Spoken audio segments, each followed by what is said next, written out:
Who was your favourite X-Men growing up? Jean Grey.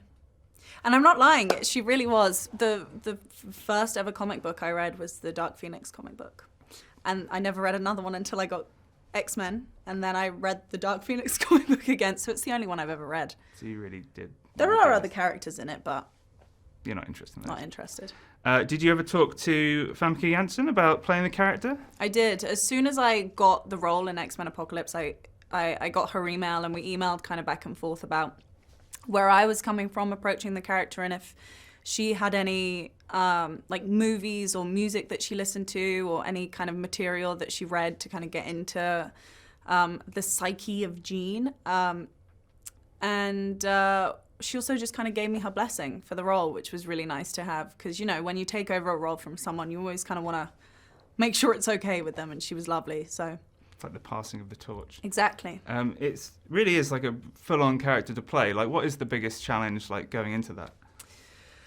Ooh, there were a lot of challenges playing this character. I think the biggest challenge was just kind of trying to ground all of these fantastical things that are happening to her and ground it in something that will resonate with the audience, and it's not just kind of like, oh, look at those crazy things that are happening to Jean, you know? And so we wanted to study mental illness for it, specifically schizophrenia, dissociative identity disorder, and addiction. And so that was the hardest. Not the hardest, but it just took the longest, and it was a process to kind of figure out what's going on in her head in this movie. So that was extensive, but it was fun.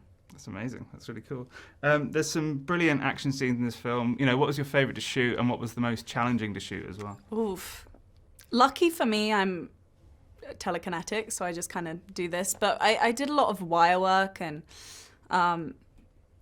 it's always fun going up on wires. I love it. I think, you know, that's movie magic.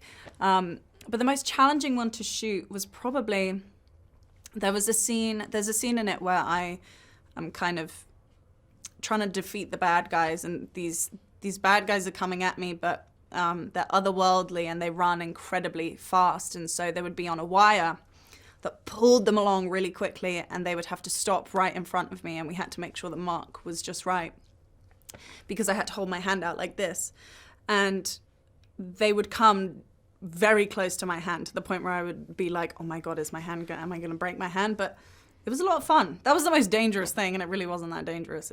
It was just fun. You're all safe. I'm safe. I'm unhurt. That's good. You have a lot of quality time in this film with Jessica Chastain, who's obviously new to the sort of franchise. New to movies, I think. It's her first she's one. Up and coming. She's got a bright future, I'd say. She does. What's it like working with her?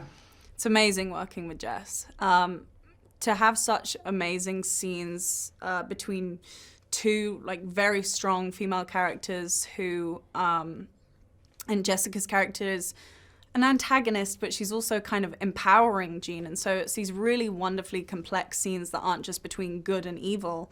So that was amazing. But also Jess is so much fun to work with. She's a real prankster. She likes to have a lot of fun. She parties a lot. Not parties a lot, but she like dances a lot on set.